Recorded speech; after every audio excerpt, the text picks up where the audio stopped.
Howdy y'all, you got the Bulldog on the channel. I promised a video to somebody and they were asking about E-85 conversion and how I did it. They were wanting to know the website that I looked at or the tech that I looked up. Well, I didn't look up anything like that. I knew that when it came to E-85 you had to increase your fuel supply, richen your mixture, and bump your timing up. And if you're building your motor for it, you got to up the compression ratio majorly. Well, not many performance parts for Iron Dukes. And also, really, no performance parts for Iron Dukes. So I did what I could. Now, I drove my truck. I put a new motor in it, which blew up, and I had to put another new motor in it. There's a certain engine rebuilder that I won't use, but put the motor in it, and I ran it quite a while on just regular pump gas. Well, then gas started going out of sight. They put in an E-85 pump in here in town, which was much cheaper. So I thought, well, we'll see. My fuel pump went out.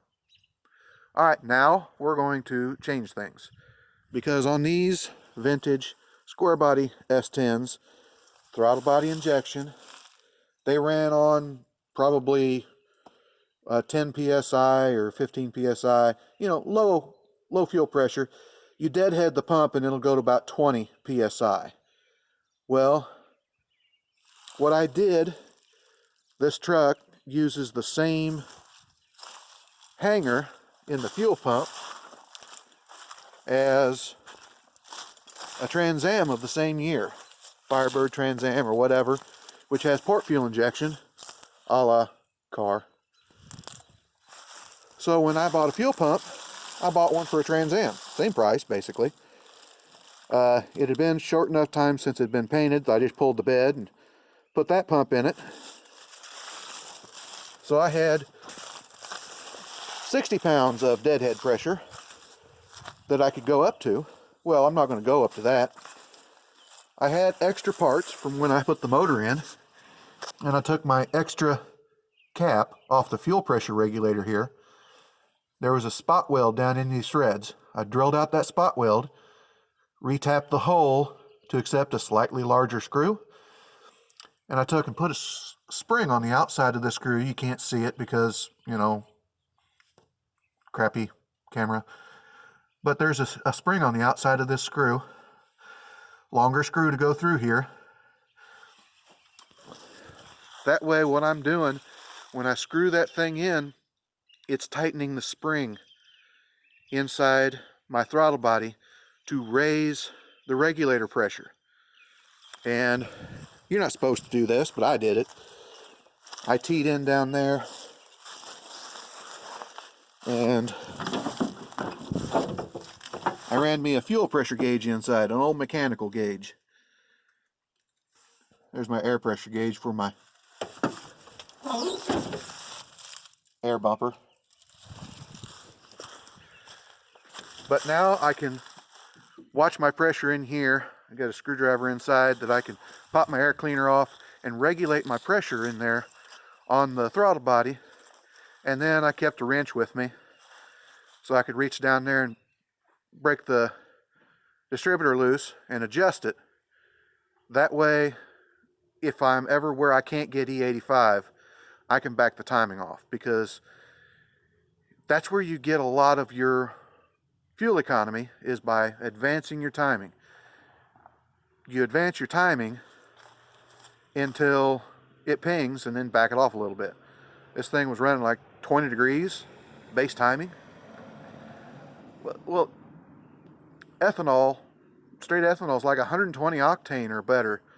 So E-85 was, between 105, 110 octane. That's why the racers use it. It's kind of difficult to go back and forth. The reason everybody hates the alcohol is that it doesn't run very good in regular vehicles. regular vehicles have to be made to run on pump gas, which is 87 octane. You can't have any compression on that. That's why it has a bad rap. People are using it where it shouldn't be. Use it in a mandate E8 alcohol in your fuel, and then you have to run it in a boat. It absorbs water. Don't run it in your Classic if it sets most of the time, because it absorbs water. You gotta keep running it through there. But on your daily driver, you burn that out constantly. So put it in there. You know, that's the thing about opinions and different fuels. Just don't use it where it doesn't belong. But if you like it, if you got a supply of it, go for it. I ran it for 70, 80,000 miles, and I got better fuel economy on it than I did on pump gas, by quite a bit. Now, then the craze died down. That pump in town went away, so I backed my fuel pressure off and backed my timing off, and then ran it on pump gas again. I wish that I could have a little bit better, and parts are more available now, because this was 15 years ago that I did this. Yeah, math, no. Yeah, it's been a ways, and we just got away from using it. And my boss, when he did it in his 4.3, what he did was he took his fuel pressure regulator off and dropped a washer in there, put it all back together so that it upped the spring tension, and it bumped his fuel pressure up 5 pounds, and he got, decent fuel economy on it. Eventually, he put a big aluminum block on spacer under it, and then put injectors out of a 454 in it on a 4.3, and it ran great. It got better mileage. Ran that for a while until, like I say, it was getting more difficult to get E-85. There was a policy change in government, and the subsidies went away, so people quit carrying it. The people that pumped it never got any subsidies. They never did. The people that made it never got any subsidies. Never did. Took a while first to figure out who was getting the subsidies, which was the blender.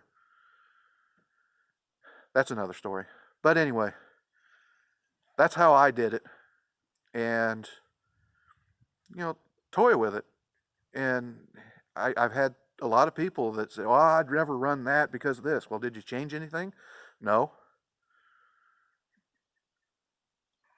That's what makes it a little bit inconvenient, is because you do have to change things. And on this truck, it's like 8 1/4 to 1 compression. I wasn't getting much. So, but I wasn't out anything either. Like I said, the fuel pump was the same price. And now, I can pump my fuel pressure up just a freckle. It atomizes a little better. And I still get better fuel mileage than I got running with the factory setting.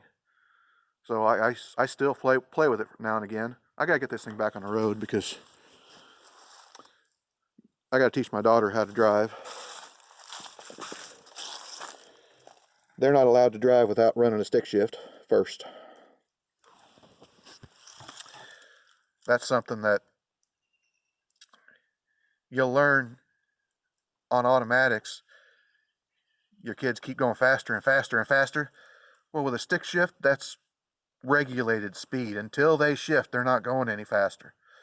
So, they kind of learn speed regulation on a stick shift.